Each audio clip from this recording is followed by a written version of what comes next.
Graça e paz, meus amados irmãos e amigos. Deus abençoe poderosamente em nome de Jesus a cada um de vocês. Meus amados irmãos, agradecendo ao Pai eterno por mais uma noite que Ele nos permitiu passar e um dia que Ele nos permitiu raiar. Glória a Deus. Nós vemos aqui a grandeza de Deus, a grandeza do Senhor. Aleluia.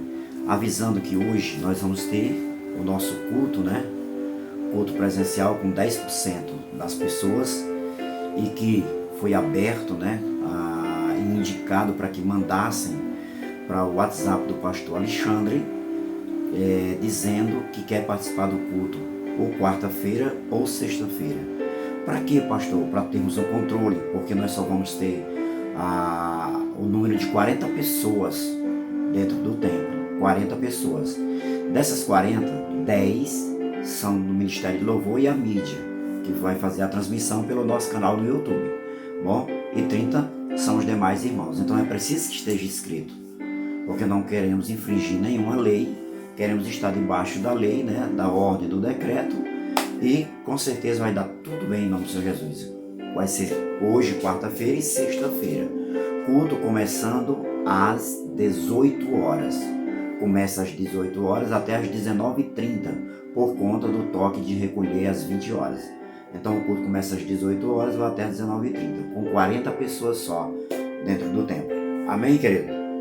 11h45 é o nosso clamor do meio-dia. 11h45 é o nosso clamor do meio-dia, Todos que estão ligados já e fazendo esse clamor conosco, estamos buscando a Deus, clamando ao Senhor por um avivamento nas nossas vidas, clamando ao Senhor por restauração, por renovação, por curas, e Deus tem nos atendido em nome de Jesus. Amém, queridos? Deus abençoe.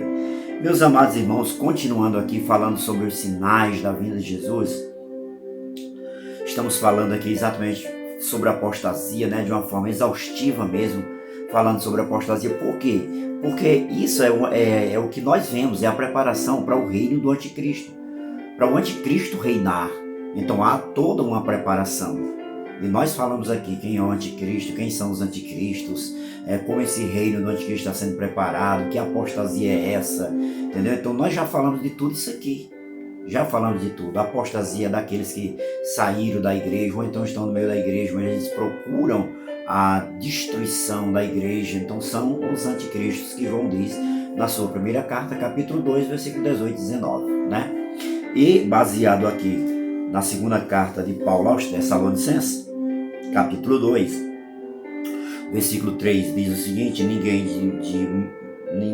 de nenhum modo vos engane, porque isso não acontecerá sem que primeiro venha a apostasia e seja revelado o homem da iniquidade, o filho da perdição, o qual se opõe, se revela, o qual se opõe, se levanta contra tudo que se chama Deus ou é objeto de culto, a ponto de assentar-se no santuário de Deus, ostentando-se como se fosse o próprio Deus.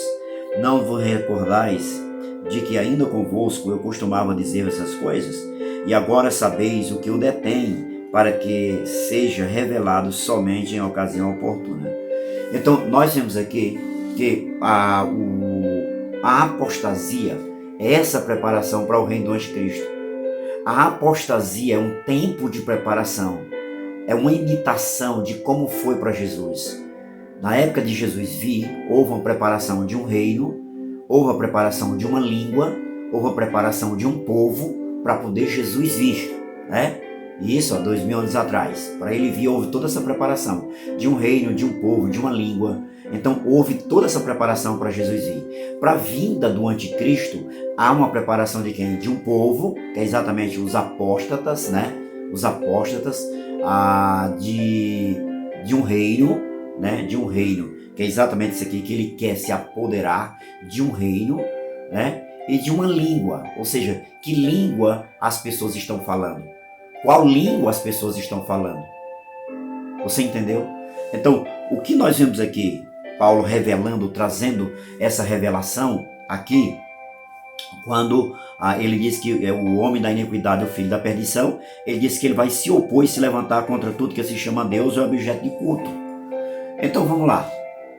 Eu falei que isso aqui, eu estava falando no cenário político, né, governamental. Então eu dei o exemplo de quem? Dei o exemplo de Absalão, filho de Davi, que quis usurpar o trono de Davi. Ele queria porque queria ser rei no lugar de Davi.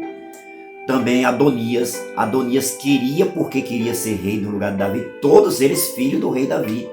Eles eram filhos do rei Davi. Adonias, ele não aceitava que Salomão assumisse o reinado, porque Salomão era filho de um adultério de Davi com Betseba. Então ele é como se Salomão fosse um filho adulterino e não tivesse direito de reinar. Mas Davi já havia dito que ele seria o rei.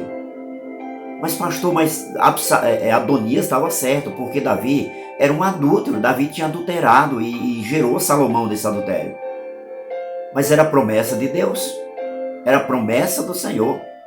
Davi, ele cometeu o adultério, Davi foi a Deus, Davi se recuperou diante de Deus, Davi pediu perdão ao Senhor, foi liberado por Deus, Deus perdoou Davi, e ele tinha autoridade agora. Para quê? Para fazer com que o seu filho ele fosse rei, ele assumisse o reinado. Salomão assumiu o reinado. Ele assumiu o reinado. Por quê, querido? Porque Salomão estava debaixo de uma promessa. Ele assumiu o reinado. Amém? E sempre essa síndrome de Lúcifer, de se apoderar, né, do poder, das posições, né, isso aí sempre reinou no meio da política. E hoje, aí trazemos para os nossos dias, falamos no cenário político, não somente nacional, mas mundial. O que nós vemos hoje? São essas forças querendo tomar posições de pessoas que foram colocadas ali. Eu acredito que pelo próprio Deus, porque lá Paulo ele fala, escrevendo na carta aos Romanos, capítulo 13, ele vai dizer que toda autoridade é constituída por Deus. A autoridade, a posição é constituída por Deus. Então as pessoas são colocadas lá, são colocadas nessa posição. Quando elas são colocadas pelo povo, dirigido por Deus, amém. Mas quando é tomada, quando é usurpada essa posição, quando é usurpada essa liderança, quando é usurpada essa presidência, quando é usurpada essa posição que a pessoa está ocupando, então isso aí é a síndrome de Lúcifer. O texto diz o seguinte, que o homem da iniquidade, o filho da perdição, ele diz que ele vai se opor e se levantar contra tudo que se chama Deus ou é objeto de culto a Deus. Sabe o que eu vejo, irmãos? E eu vejo uma coisa muito clara da preparação para o reino, para a vinda, para o surgimento do anticristo. É exatamente isso aqui. Ele se levantar, a força, né, dessa preparação, né, das pessoas que estão sendo um instrumento de preparação para o reino do anticristo, se levantar contra Deus ou tudo que é objeto de culto ao nome do Senhor. Me diga uma coisa, proibir Bíblias em bibliotecas e em escolas. O que é isso? O que é a Bíblia? A Bíblia não é o nosso manual? A Bíblia não é o livro que rege a nossa vida? A Bíblia não é o nosso livro, o livro da igreja? A Bíblia não é o livro dos cristãos, não é? É o livro dos cristãos. Deixa eu dizer uma coisa. Você olha a história da igreja. Tentaram parar a igreja, tentaram acabar com a igreja, como? Perseguindo. Começaram a perseguir a igreja. E foi perseguindo. Olha a história da igreja no Império Romano. Ela foi perseguida, para não dar jeito não, agora vamos matar. E começaram a matar, matava. Quanto mais matava, mais a igreja crescia. Quanto mais perseguia, mais a igreja crescia. Aí o que é que eles fizeram? Rapaz, é o seguinte, vamos emburrecer a igreja. Como é que é isso? Vamos tirar a palavra dela. Vamos tirar a Bíblia da igreja. Se a gente tirar a Bíblia da igreja, eles vão ficar sem orientação. Se a gente tirar a Bíblia da igreja, a gente vai vencer a igreja. Tranca os templos, tira a Bíblia, vencemos a igreja. Por quê, querido? Porque a igreja é esse instrumento de socialização. A igreja é esse instrumento de comunhão, de aproximação. A igreja é o meio pelo qual as pessoas se comunicam. Imagina aí, as pessoas entram no templo. Ninguém nem se conhece, entra no templo, mas se cumprimentam. Por quê? Porque a igreja é isso, a igreja é essa comunhão, a igreja tem um sentido de família. Mas o anticristo, essa preparação do reino do anticristo, eles querem acabar exatamente com isso.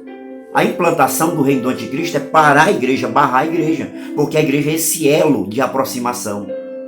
E a igreja tem a responsabilidade também de fazer um elo entre as pessoas e Deus. Então é o seguinte, barra a igreja. Como é que barra? Tranca. Como é que barra? Não, tira a Bíblia deles. tira a Bíblia. Tirando a Bíblia, então não tem mais como eles entenderem a vontade de Deus para eles. Vocês estão entendendo, querido? Vocês estão entendendo? No próximo vídeo eu vou me aprofundar muito mais ainda. Eu quero que vocês estejam atentos, que tudo que está acontecendo é sinal que Jesus está chegando. Jesus está muito próximo, muito próximo. Olha o que eu estou dizendo, Jesus está muito próximo. Amém? 11h45 é o nosso clamor do meio-dia, né? Muitas curas, muitas libertações. Deus tem abençoado grande e poderosamente. Eu acredito que você tenha acompanhado e tenha orado conosco aqui, buscando também um avivamento, buscando também uma restauração da sua vida espiritual, da sua vida física, financeira, não sei, mas você também busca, assim como eu, estou buscando essa renovação em Deus, essa restauração em Deus, em nome do Senhor Jesus. Amém, querido? Deus abençoe a todos em nome do Senhor Jesus e até 11h45, se assim o nosso Deus permitir. Fiquem na paz do Senhor.